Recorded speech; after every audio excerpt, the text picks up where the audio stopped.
Joyce Woodworth. Welcome to the Spirit of Winona. I am currently outside the American Legion, which is a gathering place for all veterans who have served our country during wartime.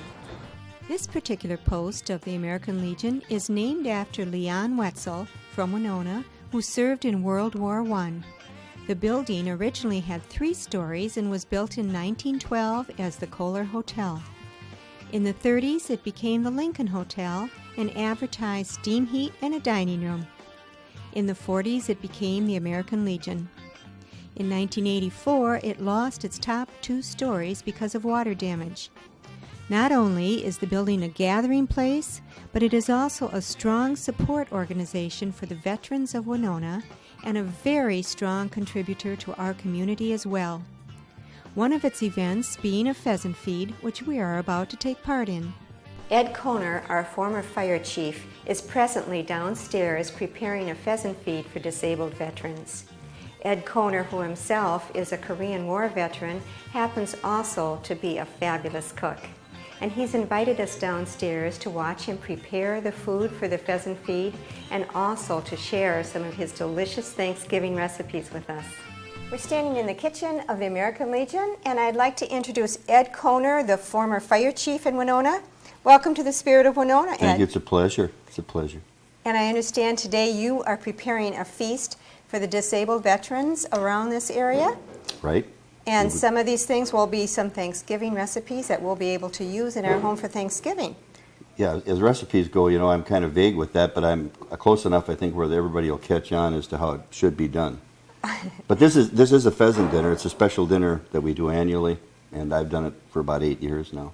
How long have people been doing it, and who has been doing it in the past? You know, a lot of people are going to remember that probably 30 years ago they had pheasant dinners for the disabled or hospitalized veterans, and of now there are about 4,000 around the state. And they've been doing that. But years ago, you depended on the pheasants from the hunters who had drop-off points with their pheasants, and after a few years of that, they got to a point of where liability were buckshot, and the pheasants, you're worried about lead poisoning, you worry about broken bones, and so for the last maybe 10 years, we've been doing it from the game farm. They bring the pheasants in, actually the Legion buys the pheasants. The local clubs support their own areas, and they buy. In this case, we got, I think, 45 pheasants. What are you going to be preparing for these veterans? Well, in addition to the pheasant, we got, you know, when we get the pheasants from them, about 45 pheasants, you automatically get from Grand Rapids, Minnesota wild rice. I get 4 pounds of wild rice. And they say, you know, here's the pheasant, here's the wild rice, use your imagination, go from here. So this year we're going to have the pheasants, the wild rice, which we'll talking more about a little bit later. But squash has become a tradition here because Joe Vamnick, my good friend on Gilmore Avenue that has the best vegetables, I think, in the city, provides me every year with all the squash I need.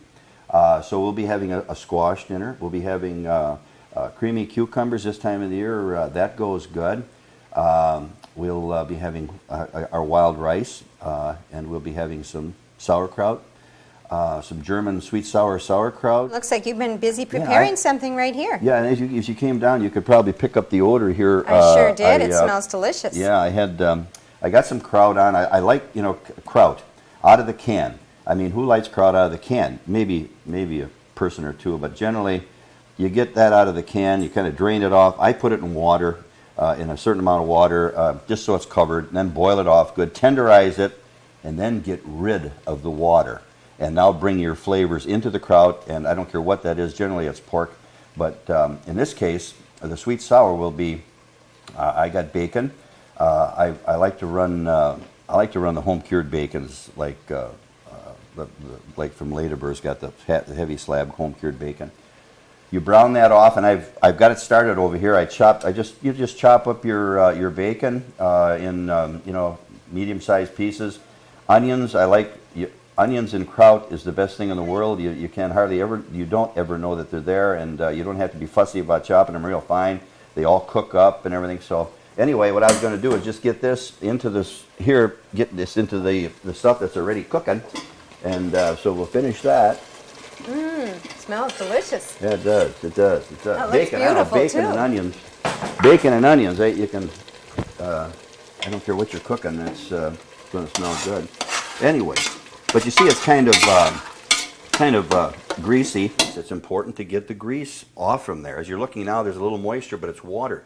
So what I do at this point, after I get the grease off, is add a couple cups of water in there and work that in. I like to have the kick the fire up a little bit because I like to have the flavor get into that liquid. We get 2 cups of brown sugar, approximately. You know, if you like it, if somebody likes it a little sweeter, you know, go ahead. You know, get it a little sweeter.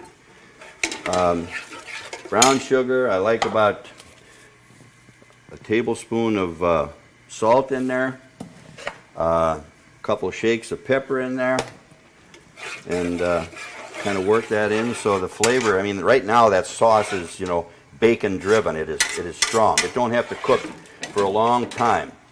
But I will cook it right now until it comes to a boil. I'll make a white sauce or a thickener for this. You know, you can do it with flour. You can do it with the regular flour. You can do it with self-rising flour. I like to do a lot of thickening with self-rising flour, believe it or not. And I guess there's not a lot of difference in all of this on the first step and the first stage stuff, but stuff that you're going to freeze for any length of time that has a thickener in it, like a gravy or a sauce that you would freeze, it will freeze up a lot better with self-rising flour. Now, you don't have to have it very thick, but you do have to have this. You do have to have this boiling when you do this, and then add it and stir it at the same time. And all I'm wanting to do is not thicken it a lot, but put a glaze on it. Just put a glaze on it, and you'll see it glazing up here. It's kind of the same thing you do for German potato salad. Now it's got a thickener on it, and I'll cut that fire down. And it didn't take a lot, but you can see the consistency now there is about, you know, tripled in thickness, and that's about what you want. Don't go too thick with it and get it like glue. From that point, it's just a question of getting this sauce into the kraut.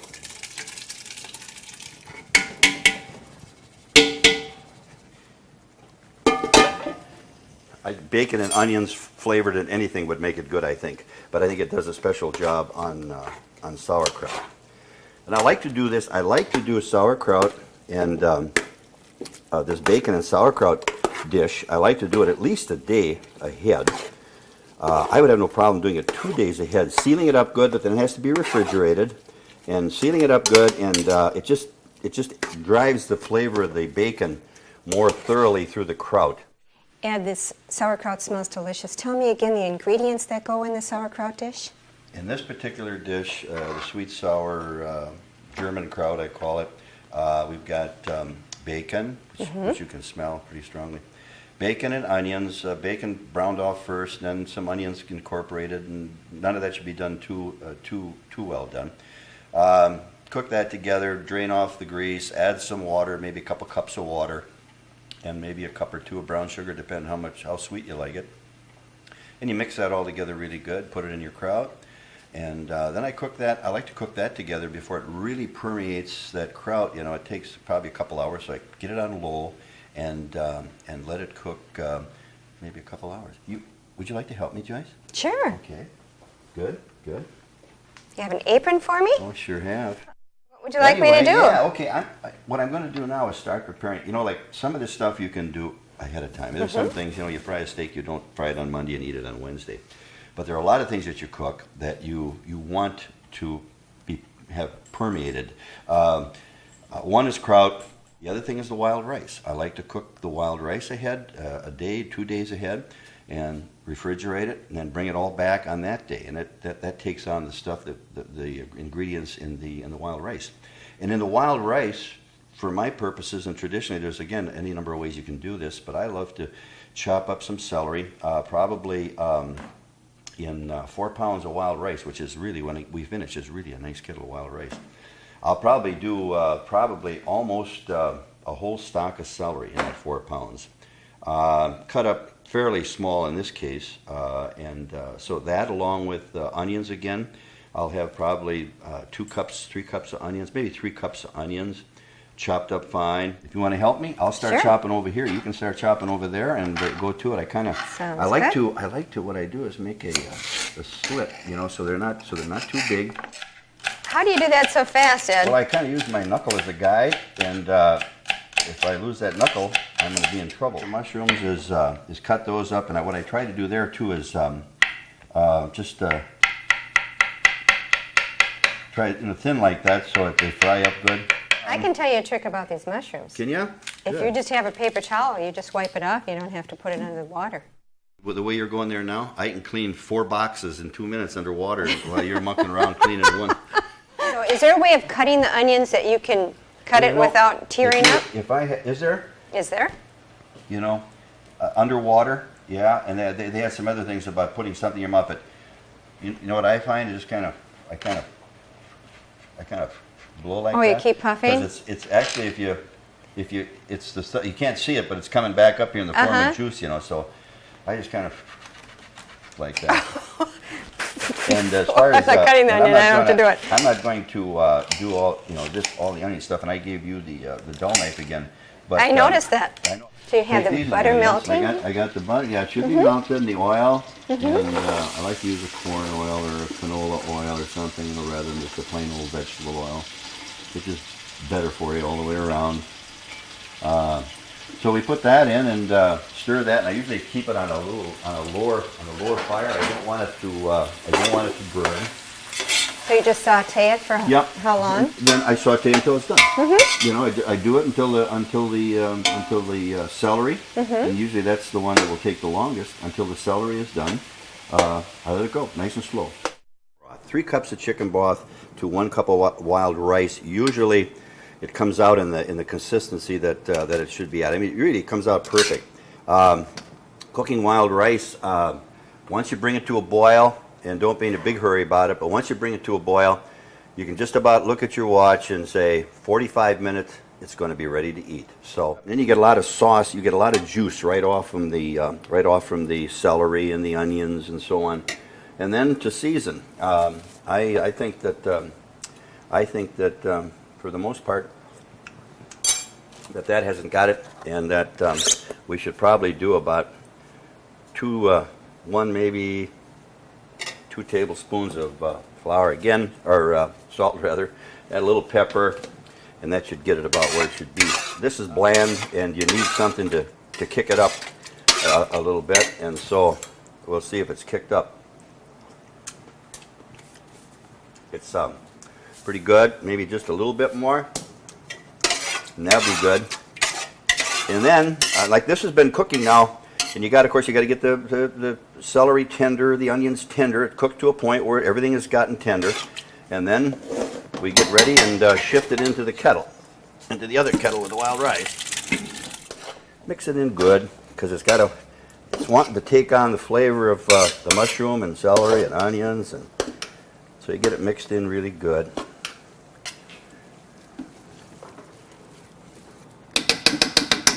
There. I don't know, but we should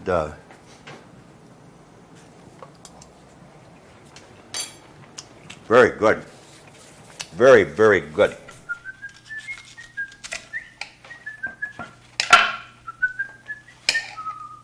Tell me about the cucumber dish you're preparing. Okay, like all vegetables, I buy cucumbers. I make sure I wash them before I use them, because you don't know the sprays, and you hear a lot of stories, and so you just can't take a chance. You wash the cucumbers.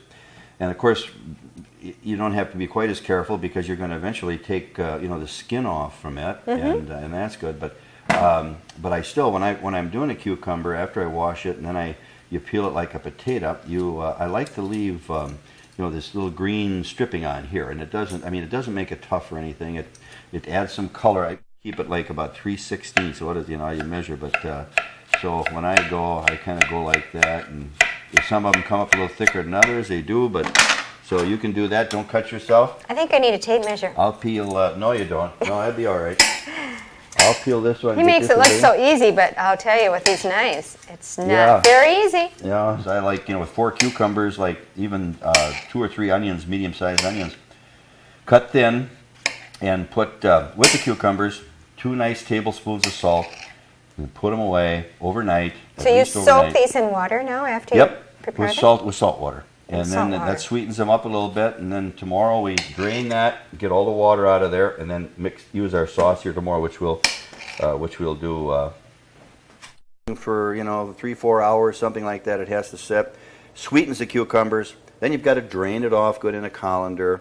Then I like to take my hands and make sure your hands are clean, and I like to take my hands and squeeze the last bit of water out of there if you can, and then put it in a bowl, and then make a sauce, a white sauce, and a simple sauce that I found that my family really likes, without getting into sour creams and all the heavy-duty stuff, is a light. I use a light mayo. What I do is take, like, for that amount, there's 7 cucumbers there, and I would probably take 2. I'm talking heaping now. 3, about 4 heaping tablespoons of mayo.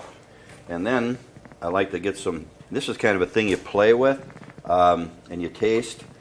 You put some vinegar in there, maybe a half a cup, about a half a cup of vinegar, and you kind of start working that around in here. You probably won't have to add any more mayo. In fact, I'm sure we won't. And then your sugar, and you got to be a little careful with that. Again, I'm thinking maybe a half a cup of sugar, and then when you got that all done, you do want to taste it. You don't want it too vinegary. You don't want it too sweet. Shake a couple shakers of pepper in on the cucumbers there, and probably a level tablespoon of salt in there. Just get it so it's blended in good. I like that. It almost looks like it isn't enough when you're mixing it in, but eventually the sauce takes over, and then it's important that that this thing sits. I like to again let it rest a day ahead or several hours ahead. Cut these up and boil them just like we would a boiled potato, and they come out very all even, well done. And then from there I put whipped butter and brown sugar in there, and it usually comes up with a pretty good flavor. This is Ed's squash recipe. 1 large squash, 1/4 stick of butter, 1/2 cup brown sugar, 1 tablespoon salt, and pepper to taste. Peel and cut up the squash, cover with water and boil until tender. Drain. In a small pan, melt the butter and stir in the brown sugar, salt, and pepper. But to show you what we do with the pheasants, we get them in here. We start with the wing, working on the wing, and we get the wing off of there. We go down for the leg, because this is going to be, again, part of another dish. We section that off, and this will become, and then I'll take the leg, and I usually take the leg and I break it down, the leg and the thigh down, because each one of those might become a separate dish, and that goes there. Then I'm looking at the breast, and this is mostly what we'll be serving tomorrow for the dinner for the veterans. This is Ed's pheasant recipe. 6 pheasant breasts, 1 cup of frying magic, which is a seasoned coating mix, vegetable oil, 1 can cream of mushroom soup, 2 cans cream of chicken soup, 1 large onion, 2 stalks of celery. Dust the pheasant breast in frying magic, brown in a hot vegetable oil. Place onions and celery in the bottom of a roaster. Place the pheasants on top of the vegetables. Add the soups and cook at 350 degrees for 90 minutes.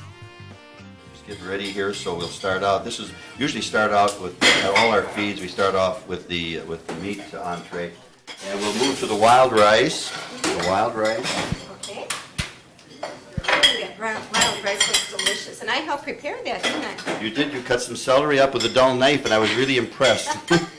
Well, tell me, I know that you've got some mushrooms in there too. Now, did you find those mushrooms in the wild? These particular mushrooms that are in the wild rice, I got from the grocery store, from the supermarket. Now, I love wild mushrooms, and I eat them, I pick them, and I know a lot of people are kind of questioning about mushrooms. Especially which is your the poison mushrooms. ones, the sick, yeah. And I told them, I said, they said, well, if you boil an onion with it or something, it turns black, and that's not true. That's how you tell if they're poison? That's what somebody says, but I know better than that. And I picked mushrooms with my dad 50 some odd years ago, and I assumed that my dad knew what he was doing. I can remember picking mushrooms for about 2 years, and we never ate them. And we'd come home, we picked them all, we'd come home, and my dad gave them all away. And next morning, he always called these people up and said, how are the mushrooms? And a couple of calls he didn't get back, well, we didn't eat those mushrooms anymore. So. What goes on the plate next? Okay, we'll swing, I think we'll swing over here. Mashed potatoes in here. This is really a big menu, so it's kind of crowded on here. I make a gravy. Now I've got a... Tell me about how you made this gravy. I got a brown gravy and breast and the backbone stuff. And so with some celery and onions, I put in a big roaster with a lot of water, and I cooked it about 4 hours. This is the end result of that. I skimmed the fat off. I bring it out usually and let it cool down, take the fat off the top, and then mix it from there. I use self-rising flour. I put it in a bowl with cold water and get it to it's got to be, pretty loose. I don't get it real thick. Then get your sauce boiling good, and then work it in with a whip and work it to whatever consistency you think you want. And you got some squash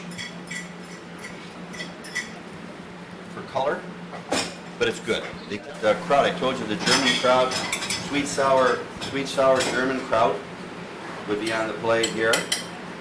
And then you can believe you're going to force me into doing one more thing. I got a creamy cucumber here, and so we'll take the creamy cucumber and I'll slide it in right alongside of the squash.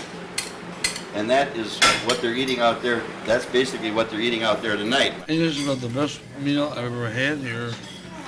And it's a previous year. I've been here 10 years. The pheasant, the squash, the potatoes, the wild rice is 100% good. Yeah, that is really a feast.